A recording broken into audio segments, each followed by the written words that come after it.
at the moment you are talking a lot about tariffs. What is your reaction to that? So two questions, Lula. Well, and then look, I just think this. I think we have trade like we've never had before. We're doing better in trade than we ever have before. We're not being ripped off by every country in the world like we were before. We're doing numbers that nobody's ever thought possible. We're the richest we ever were. It's because of tariffs and the proper use of tariffs, and we're also the most secure. As an example, Iceland, without tariffs, they wouldn't even be talking to us about it. So we'll see what happens. I think it's going to work out quite well. Yeah, right behind. Thank you, Mr. President. How would you characterize your relationship with Emmanuel Macron and Keir Starmer right now? And have you spoken to them since your Truth Social post last No, I night? haven't, but I think I get along very well with them. I mean, they always treat me well. They get a little bit rough when they're, when I'm not around. But when I'm around, they treat me very nicely. Mr. President. And I like both of them. They're both liberal. They've got to straighten out their countries. You can't, London is having a lot of problems. And if you look at Paris, got a lot of problems. They have two problems, immigration and energy. They got to stop with the windmills, and they got to go back like UK has an unbelievable asset called the North Sea. Norway uses it, makes a fortune. They have a better section of it, and they don't do it. They could straighten out their countries, and it would be good. But I get along very well with them. You told Norway's prime minister. Are you from Norway? No. You look like you would be from Norway. She looks like she's from Norway. Go ahead. You told Norway's prime minister that you not winning the Nobel Peace Prize made you feel less obligated to think purely of peace. Well, I lost a lot of respect for Norway. And I believe very strongly that Norway controls the Nobel Prize. But you have to understand, I settled 8 wars. I've had every one of those wars, every participant wrote, I didn't ask them to do it. They sent in strong they make recommendations for that.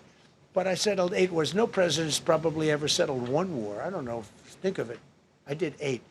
The reason I do it is because it's easy for me to do. And I didn't do it for a Nobel Prize. I did it because I'm saving a lot of lives. I'm trying to settle the final one. I'm trying to do Russia-Ukraine. And when Russia's ready, Ukraine's not. When Ukraine's ready, Russia's not. But they're losing 25,000 people a month on average.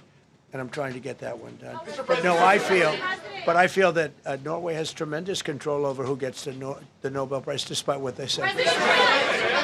How far are you willing to go to acquire Greenland? You'll find out. Mr.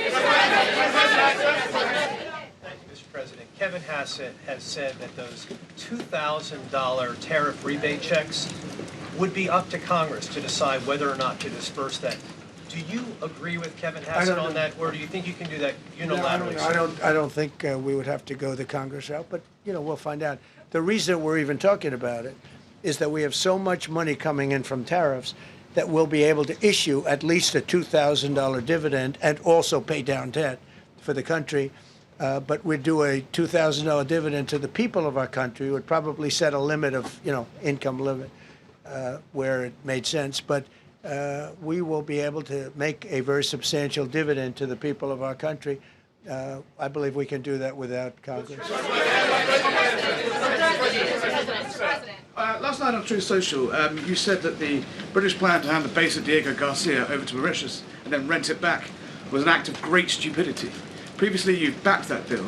Is it now your position that the deal should not go ahead? I think that they, when they originally were going to do it, they were talking about doing some concept of ownership.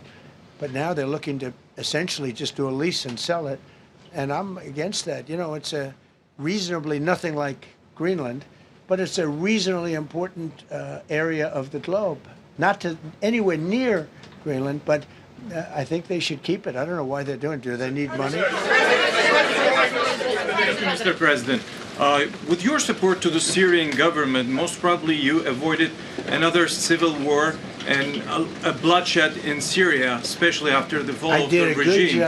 I did a good job. And, the Syrian government, the last 2 weeks, had to use some force to implement its force on specific areas. And well, with to keep the prisoners, the terrorist prisoners, which are some of the worst in the world, at bay. So they were able to keep that. he's working very hard. The president of Syria is working very, very hard. Strong guy, tough guy, pretty rough resume. But you're not going to put a choir boy in there and, get the job done. I spoke with him yesterday because we were talking about the prisons and, what was going on. We have some of the worst terrorists in the world in those prisons, and he's watching them. Syria, sir. Mr. President, Gavin Newsom is going to be at Davos if he's not already there. You're probably going to run into him. I presume that this is for him to raise his platform for 2028, but what do you anticipate his foreign policy platform is going to be? I don't know. I mean, I don't know that he's going to be the nominee. I know this. I had a very good relationship with Gavin Newsom when we were, in office together. I was president. He was the governor of California. We had he would talk about it often, and somewhere we just went astray. I just hate the way California is being run. We actually have people leaving. It's never happened before, but I hate the way it's being run.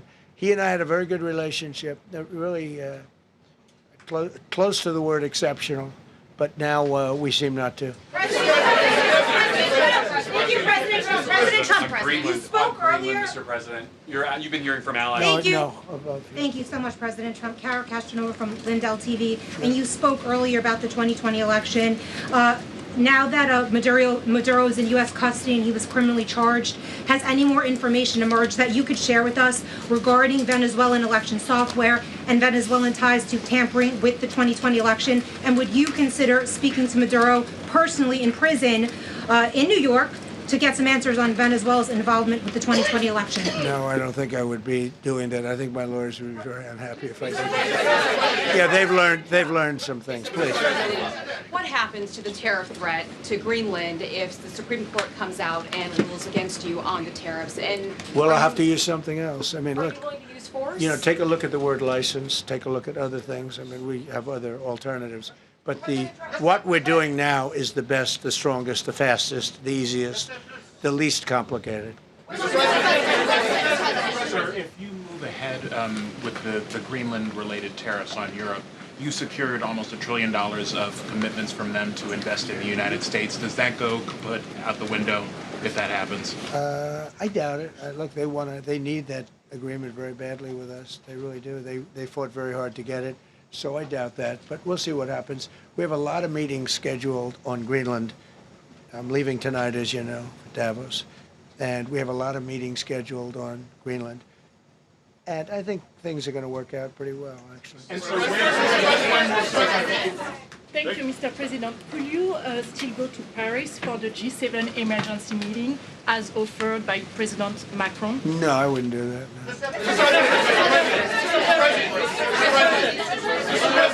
Because, Emmanuel's not going to be there very long. And, there's no longevity there. He's a friend of mine. He's a nice guy. I like Macron. But he's not going to be there very much longer, as you know. And I think, I have meetings with the people that are directly involved, not some of the people you're talking about.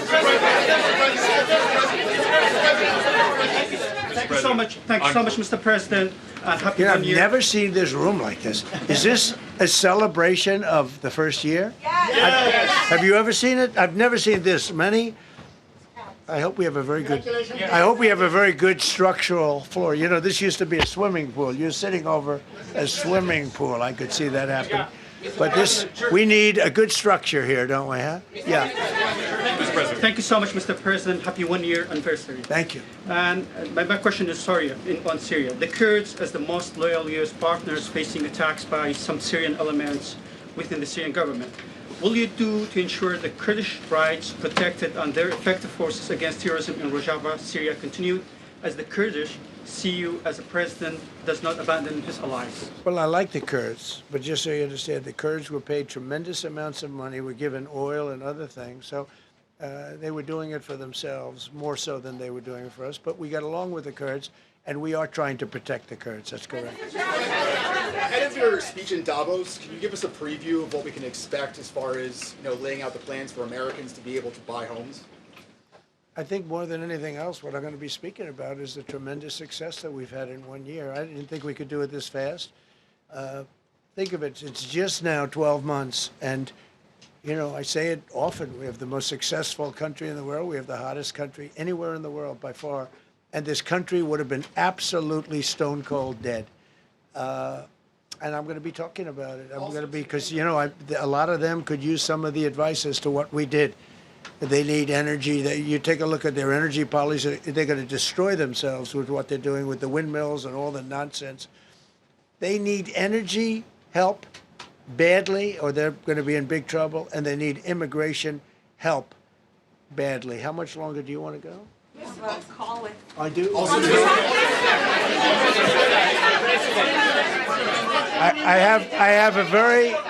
have a very important call with President Erdogan, who I like a lot. All right, one or two more questions. Go ahead. Thank you, Mr. President. During Go your ahead, second, please. Go ahead. One question about Red. Yes. Thank you, Mr. President. The red blouse. Go ahead. You talked a lot at the beginning of this about the economy, some positive economic indicators. Polling shows a majority of Americans don't feel the economy is doing well. Are you worried you're making the same mistake as President Biden by telling No, them? I hope I don't make the same mistake as him. Look, I inherited a terrible, it's a great question, because we inherited a terrible, terrible mess between the border, between all the problems. The whole country was falling apart. And in 12 months, less than 12 months, in 12 months, we have the strongest border we've ever had. We have prices that are much, much lower than they were for the last time. We inherited very high prices. We inherited, remember this, inflation was at a historic high. We had never had inflation like that. They say 48 years, but whether it's 48 years or ever, we had the highest inflation, in my opinion, that we've ever had. Prices, because of that, were very high. I inherited, we brought down eggs immediately. Remember the first news conference, they were screaming at me about eggs. I was in the position for 2 days, and we brought eggs down to lower than what they were before. And by the way, they continue that way. We brought the prices down from when I came into office and from what Biden had, way down. We're going to bring them down further. But the job we did is a miracle. One of the reasons I'm doing this today is to explain. We inherited a mess, and we've made it a beautiful, beautiful picture. Think of gasoline at $1.99 in many states. $1.99 a gallon. It was $4.50, $5, in some cases $6 or $7. We're at $1.99. And energy is so big that with energy, everything else comes down. But the prices are coming way down, and we're going to bring them down further. But we started up here with these guys. We inherited a country that was broken. We inherited a country, and I have a very warm spot. We've done very well with Venezuela. And by the way, that even in itself is going to help us bring down the oil prices. The Venezuelan oil, we've taken 50 million gallons of oil. We've taken 50 million barrels of oil out of Venezuela in the first 4 days. We've got millions of barrels of oil left. We're selling it on the open market. We're bringing down oil prices incredibly.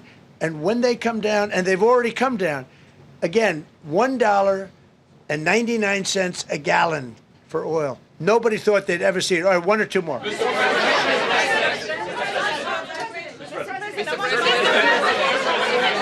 ahead, go, yes.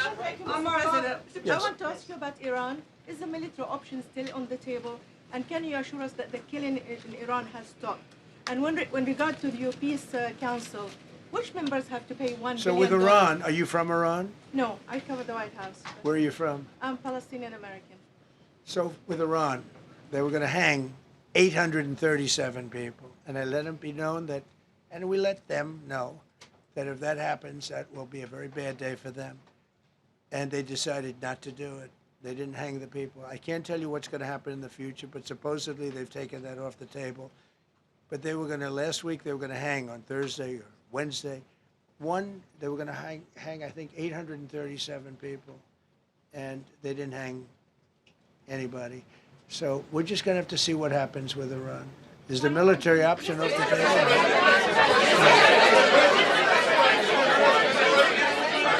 Go ahead. Thank you, Mr. President. President Trump. Thank you, President Go Trump. ahead, please. Thank you, Mr. Congratulations on President. your first year. Go ahead, I'll take your question. Okay, thank you. Thank you, Thank you, Go Mr. ahead, right President. here. Thank you, Mr. President. You promised during your second inaugural to always put America first. I'm curious, how would you winning the Nobel Peace Prize improve the lives of average, everyday Americans? Why is this prize so important? It wouldn't improve the lives of any. What improved the lives of people are people that are living. I saved probably tens of millions of lives in the wars. You know, if you add up the numbers, just if you look at any one of those wars, you're talking about millions of people. You multiply it times 8. But when you look at India and Pakistan, that could have been 10, 15, 20 million people. Could have been more than that. So I saved millions of people. So that, to me, is the big thing. What? You suggested a moment ago that perhaps the reason why a positive story about the economy isn't getting through is because of, bad communications people. But are average Americans wrong to still feel high prices? And how much longer does the White House hope that they? So I think a lot of people are listening to the fake news a little bit, and I'm not blaming anybody. I think I blame ourselves. I think we've done a much better job than we're able to promote. We're not promoting. We're doing a great job, and we're sort of letting the promotion take care of itself. One of the reasons I'm doing this news conference, I think it's important. We have taken a mess and made it really good. It's going to get even better. But if you look at prices from a year or a year and a half ago, you look at the Biden prices, they were way up through the sky. And, they use the word affordability. They just say affordability, and they don't talk about it. They created the affordability problem, and we are solving it. We have solved a lot of it. Again, everybody agrees in this room, I think, gasoline prices have come per gallon way down. When that happens, everything else comes down, but they've come down way down. Many of the groceries have come way down. It's all happening, and it's happening strong. But if you go back a year and a half, 2 years, take a look at those prices and look at the prices now.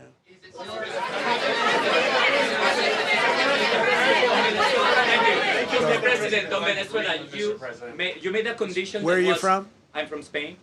Nice place. Thank you. You made a condition that the political prisoners should be freed. It seems that they are not being as fast as they promised in the beginning. Would that be an issue for the current government? They've agreed that they're going to let, I guess, most of them out. All of them. Depends on what they did, but they have released a lot of.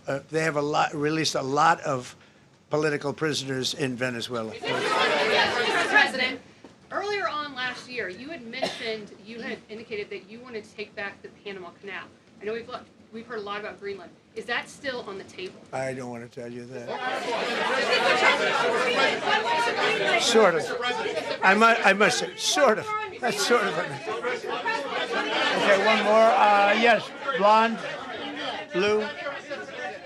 Yes, go ahead, ma'am. Go ahead with the blue, holding the computer.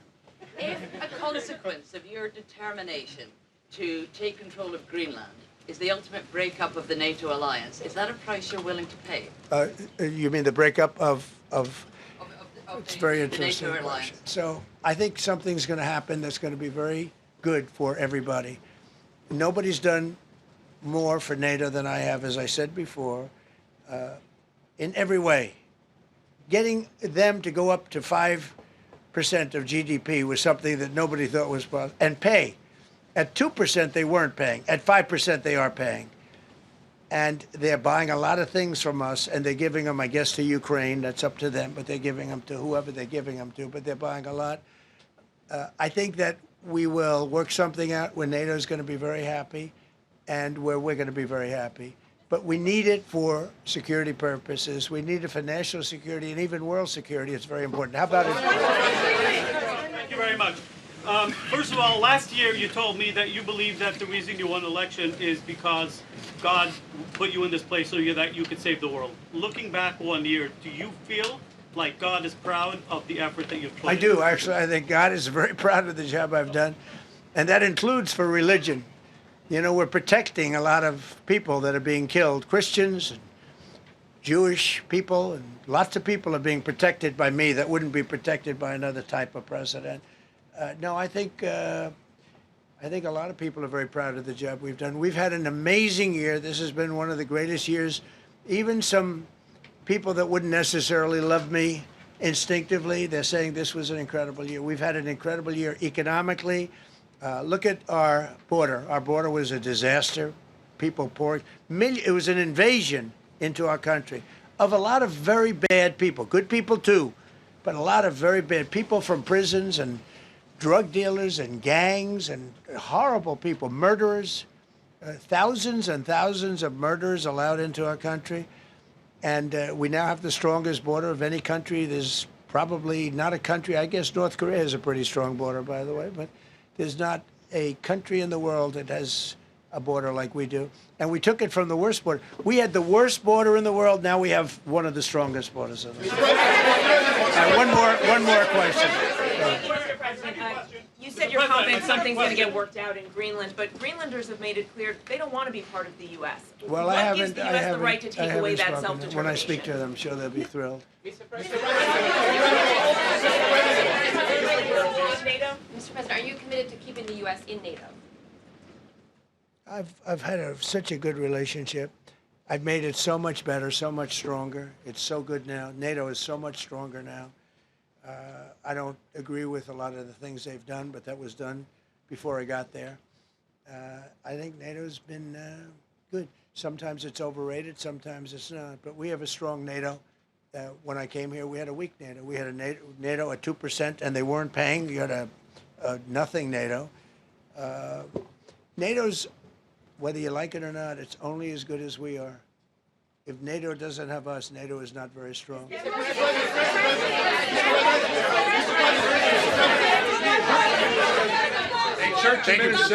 no, behind you, please.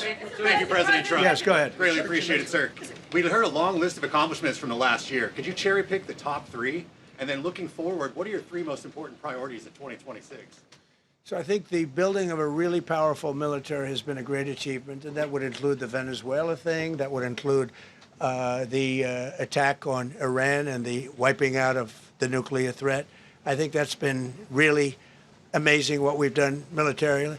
I think what we've done in business has been incredible. We have $18 trillion coming in. Plants are being built all over. Thousands of plants are being built all over the country. 18 trillion is a record. No country has ever come anywhere even close to that. I think that's a record.